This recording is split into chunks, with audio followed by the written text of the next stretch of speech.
veterans are heading to the Thousands of veterans are heading to the Dakota pipeline to form a human shield between the cops and the protesters.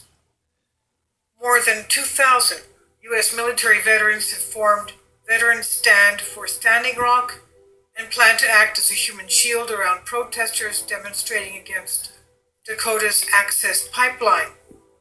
Over 2,000 members of Veterans Stand for Standing Rock are planning to travel to a campsite near Cannonball, North Dakota, to create a human barrier between the protesters and law enforcement this weekend.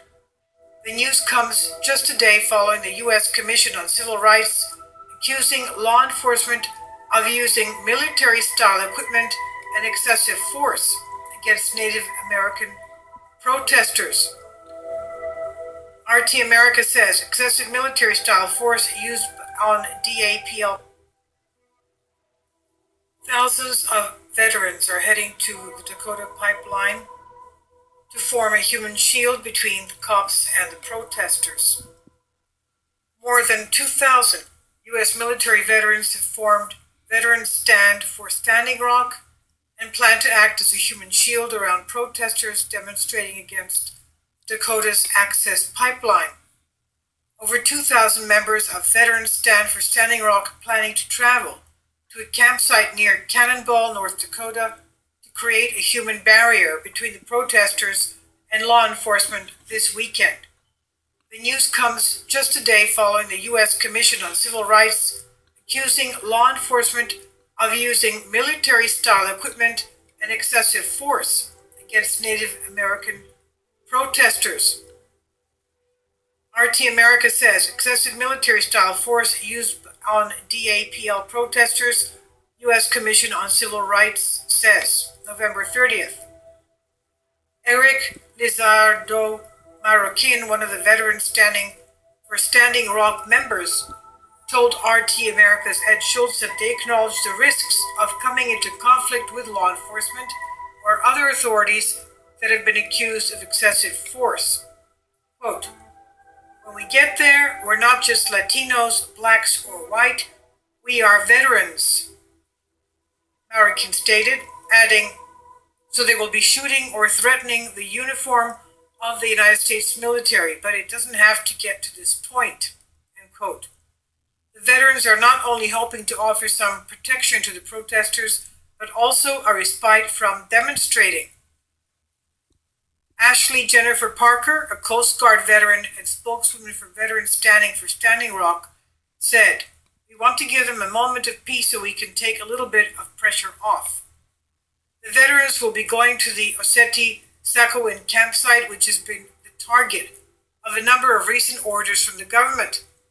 This weekend will be a critical time for the camp, as the U.S. Army Corps of Engineers announced that it would close the protest camp tomorrow, Saturday. While authorities say they do not plan to forcibly remove protesters, all remaining persons would be subject to prosecution and arrest. On Monday, Governor Jack Dalrymple ordered an emergency evacuation of the camp, citing harsh weather conditions. In addition, local law enforcement announced plans to block supplies from entering the campsite, but walked back on that, claiming that they would only check vehicles for prohibited supplies and issue fines such as $1,000 for violating the governor's order.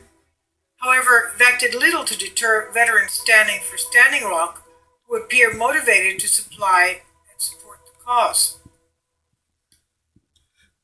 Guy Dull Knife, 69, a Vietnam War Army veteran, said, "I figured this was more important than anything else I could be doing." Dull Knife has been at the campsite for months and will soon be joined by many more veterans, including Tulsi Gabbard from Hawaii, a Democratic representative, and a major in the Hawaii Army National Guard.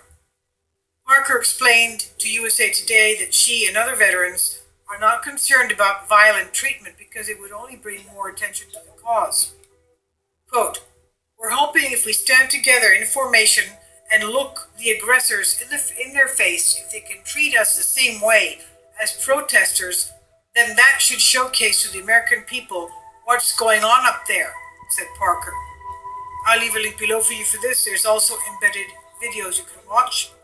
Activists remaining in North Dakota despite emergency evacuation. 2,000 veterans to act as human shields for activists at Standing Rock. On the Daily